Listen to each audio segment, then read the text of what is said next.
Okay, game week 3 is done. I'm a mixture of angry and disappointed this week, which is a classic FPL feeling.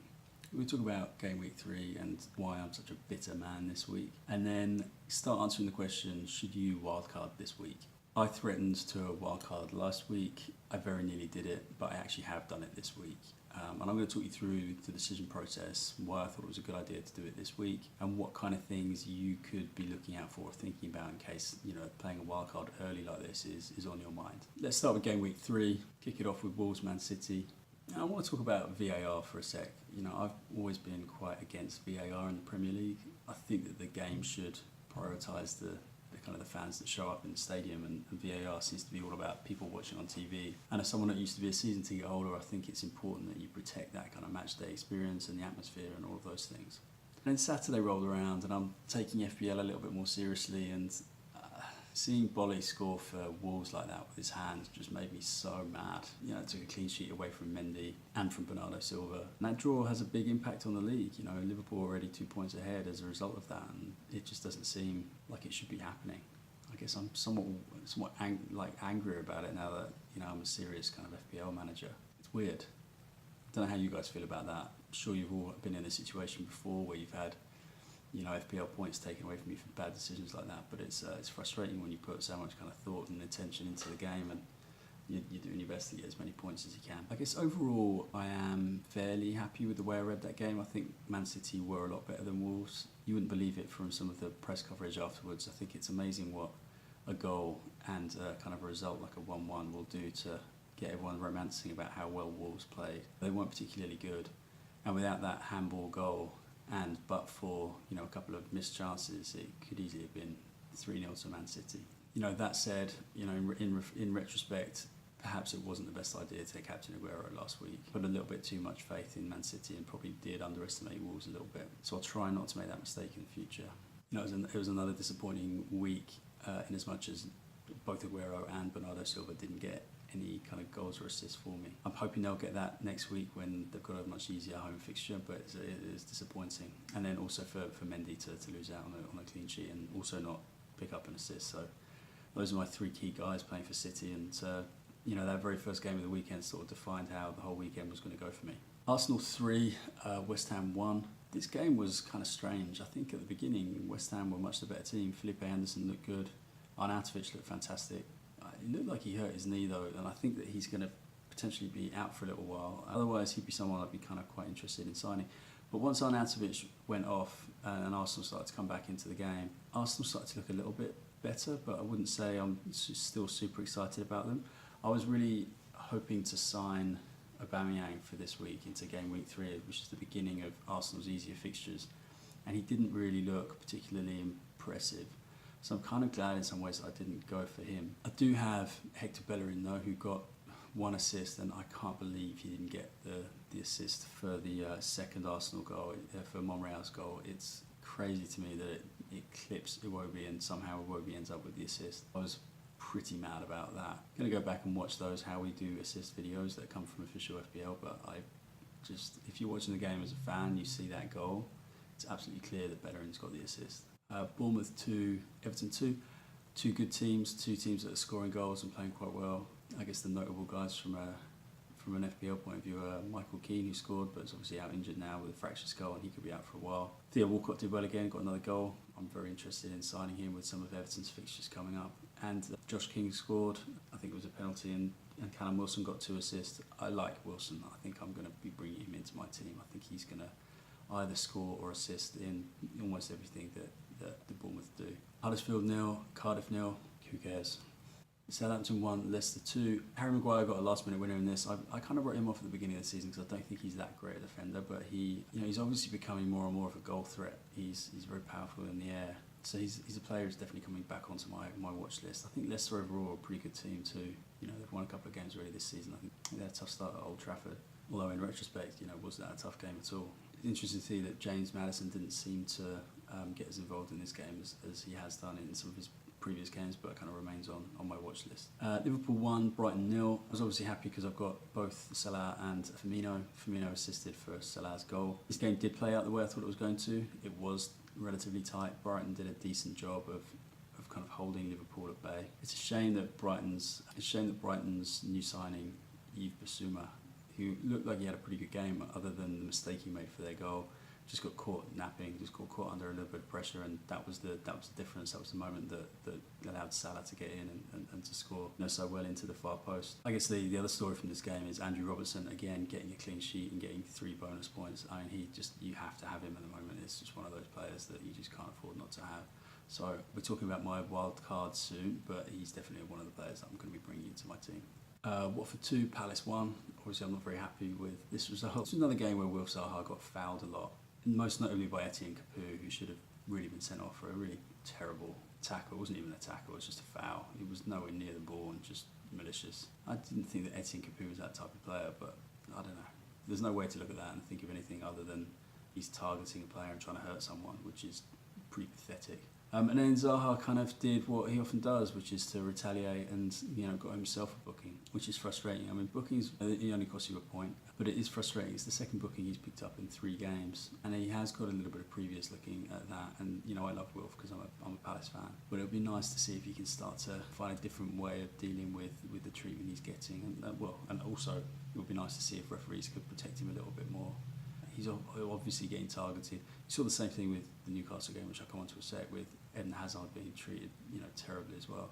I mean, we come out to watch football, to watch players like this do their thing, and it's amazing when defenders can stop them and midfielders can close them down legally, but no one wants to see them getting kicked out of the game. No one benefits from that. The other thing to say is, Zaha did get a goal, which is great, and he's in my team. I kind of wrote off signing Roberto Pereira a couple of weeks ago. I thought it wasn't quite the right time to sign him after the first game of the season. He scored again in this game. I'm still not sure he's a player I want to sign. I didn't think Watford were very good at all. Again, results have coloured the way that the press are covering this Watford team, and yes, they've started great with 3 wins out of 3, but they were very lucky to win this game.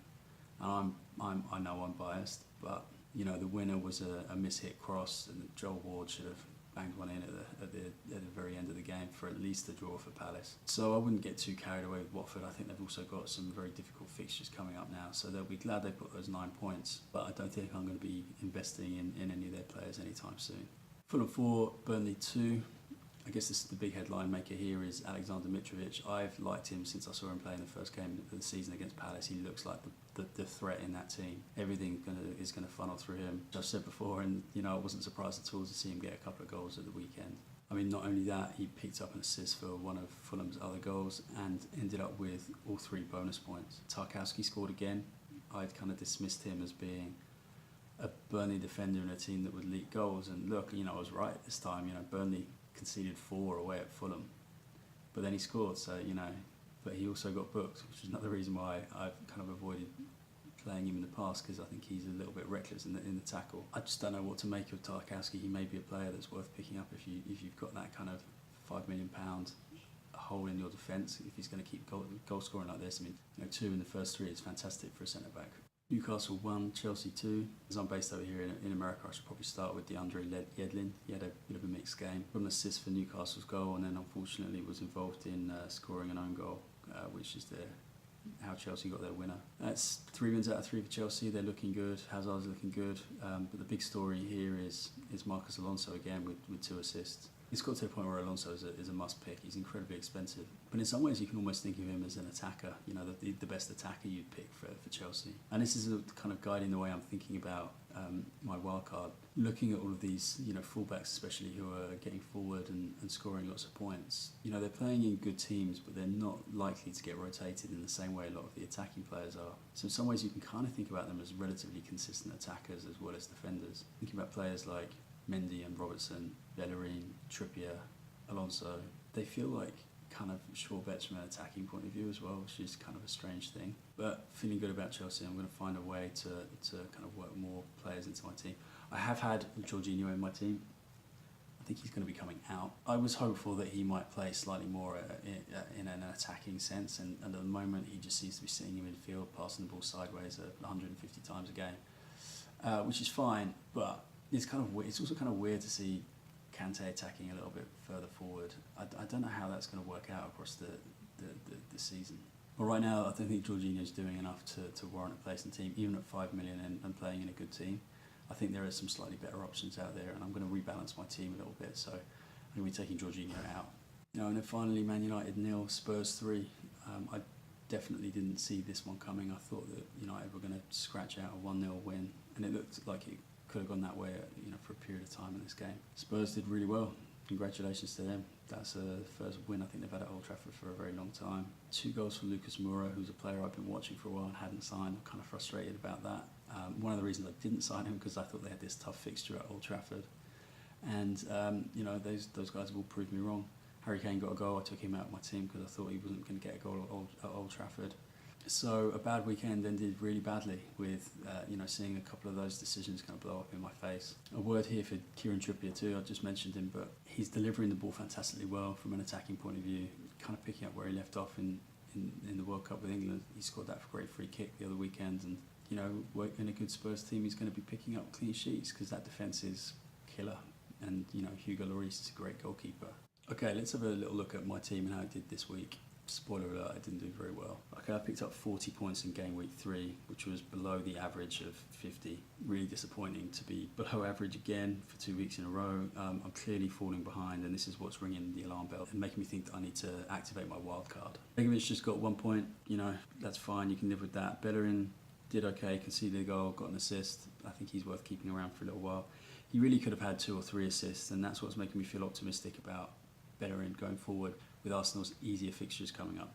Benjamin Mendy conceded a goal but still managed to pick up some bonus points from an attacking point of view, which is fantastic. Bennett from Wolves was on the bench and got drafted in because James Tompkins got injured in the warm-up of the game against Watford, which again I didn't see coming, but was kind of typical of my luck this weekend. Mohamed Salah obviously got a goal, clean sheet, played very well, got some bonus points, 8 points. I just wish I'd captained him. Jorginho, he's going to be out of my team. Just not doing enough. Just in the games, he's just kind of playing as a kind of metronomic central midfielder, just passing the ball sideways and forward in short bursts, but not really getting into a position where he's playing any killer passes or taking shots. Ryan Fraser only picked up 2 points this week. I still think he's great. Ryan Fraser only picked up 2 points this week, but I still think he's great. I still think he's an assist and a goal threat. Bernardo Silva, another quiet week. Played most of the game, but did get subbed off eventually. 2 points is disappointing though. Sergio Aguero was my captain and ultimately did nothing apart from hit the crossbar and the post. 2 points, doubled to 4 as a result of the captain. Very disappointing miss when it comes to him. Zaha got a goal, got booked, 5 points, and then Roberto Firmino got the assist in Liverpool's game. So a mixed bag really. It was, other than the goals for Salah and Zaha, it's been a really disappointing week. Okay, let's answer that question. Should you wildcard at the moment? I think there's a few different things you need to think about. Number one, have you had any big players that have got injured? We've had De Bruyne. It looks like Michael Keane will be out for a little while. You've had Richarlison getting suspended, and he's out for 2 really attractive fixtures against weaker opposition. So I think the first thing you look at is, do you have any big players out? And as a result, do you really need to reshuffle your pack? When you start to look at reshuffling your pack for a wild card, if it looks like you're going to want to make at least a minimum of 5 substitutions, 5 transfers, then I think you need to start thinking about your wild card. There are certain situations where you can get pretty close to what you want your perfect team to be by using 2, 3, maybe even 4 transfers, and you might be better off taking the points hit to do that and holding onto your wild card for later, just if you want to be conservative. The third thing I think you really need to look at is the fixtures this weekend. When you play your wild card, you want to get off to a very strong start.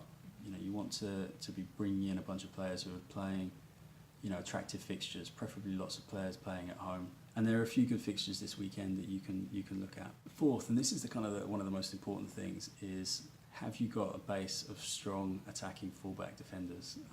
Right now, the top point scorers in the game are defenders, and it could be a season where that remains true for a while. I've looked at trying to bring in Arsenal attackers for these easier fixtures that are coming up, and I just don't see anyone who's going to get picked consistently.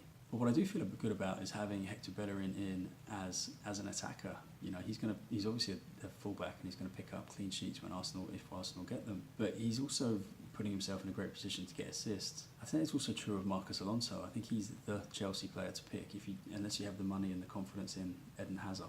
He's going to get clean sheets when he gets them, but he's also getting forward and getting goals and assists too. It's true of Benjamin Mendy too. Then you've got Andrew Robertson as well, so he's also a fantastic fullback and gets forward and hasn't weighed in with quite so many assists. He's just benefited from having some fantastic clean sheets so far, but is doing well in terms of bonus point scoring.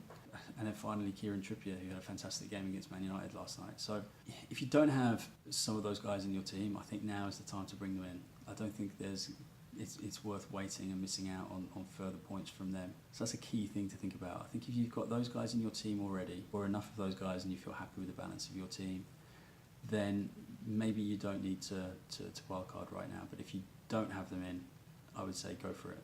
For me, I didn't have enough of those guys in my team.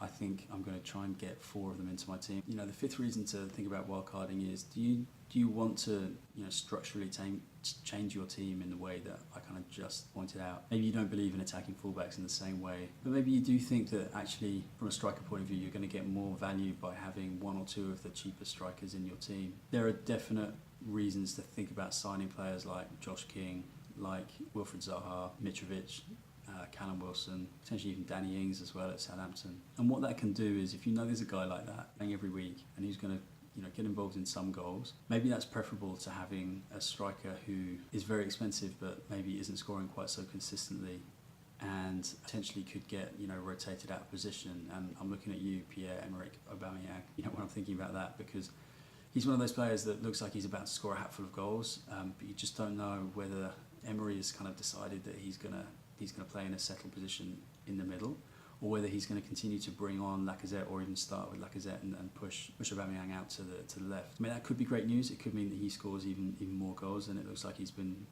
getting in position for so far. But overall, maybe there are just surer bets out there that and it doesn't hurt to have multiple players from spread around multiple teams. I guess the more games your players are playing in, the more open they are to kind of goal scoring chances and opportunities. So here we are again. Here are the 5 things that I would bear in mind and ask yourself if you're thinking about wildcarding this week. Okay, cool. So as I said, I've played my wildcard. I'll do another video on that later this week as we kind of look forward to Game Week 4's fixtures. Thanks for watching. Please hit subscribe. Let me know in the comments how you're doing, and good luck next week.